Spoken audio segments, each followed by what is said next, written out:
If you talk all the time, you'll never hear what anybody else has to say. Therefore, all you'll have to talk about is your own conversation. The same is true for people who think all the time.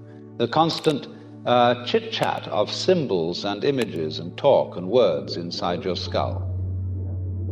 Now, if you do that all the time, you'll find that you've nothing to think about except thinking.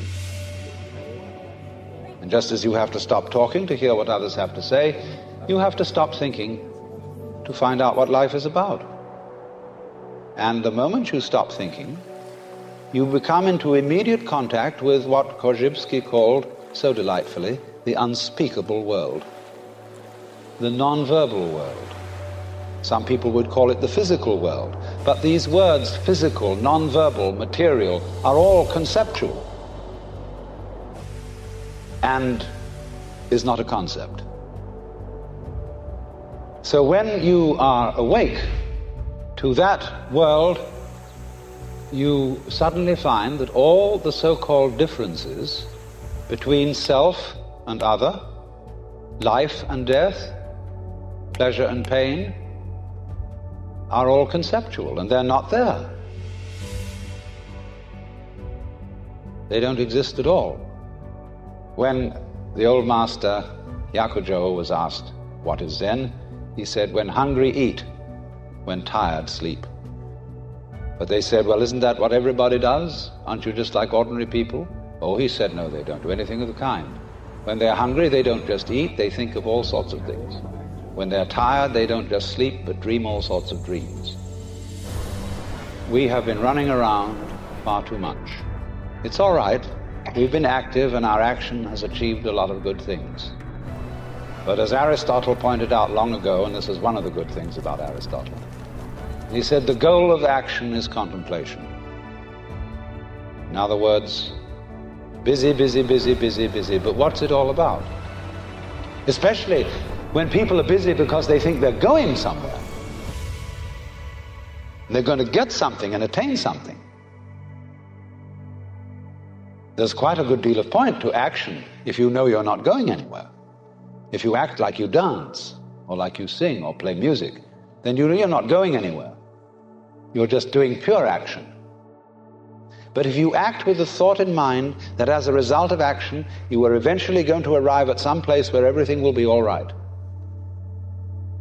then you are on a squirrel cage, hopelessly condemned to what the Buddhists call samsara, the round or rat race of birth and death. Because you think you're going to get somewhere. You're already there. But the point is that one cannot act creatively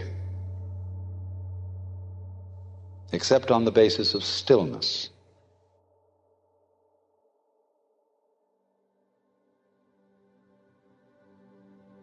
Of having a mind that is from time to time capable of stopping thinking. And so this practice of sitting may seem very difficult at first, because if you sit in the Buddhist way, it makes your legs ache. Most Westerners start to fidget. They find it very boring to sit for a long time. But the reason they find it boring is that they're still thinking. If you weren't thinking, you wouldn't notice the passage of time. And as a matter of fact, far from being boring, the world, when looked at without chatter, becomes amazingly interesting. The most ordinary sights and sounds and smells, the texture of shadows on the floor in front of you, all these things without being named and saying, that's a shadow, that's red, that's brown, that's somebody's foot. When you don't name things any longer, you start seeing them. You see, if you force sound into 5 tones, you force color into 5 colors, you're blind and deaf. The world of color is infinite, as is the world of sound. And it is only through stopping fixing conceptions on the world of color and sound that you really begin to hear it and see it. So this, shall I be so bold as to use the word discipline of meditation?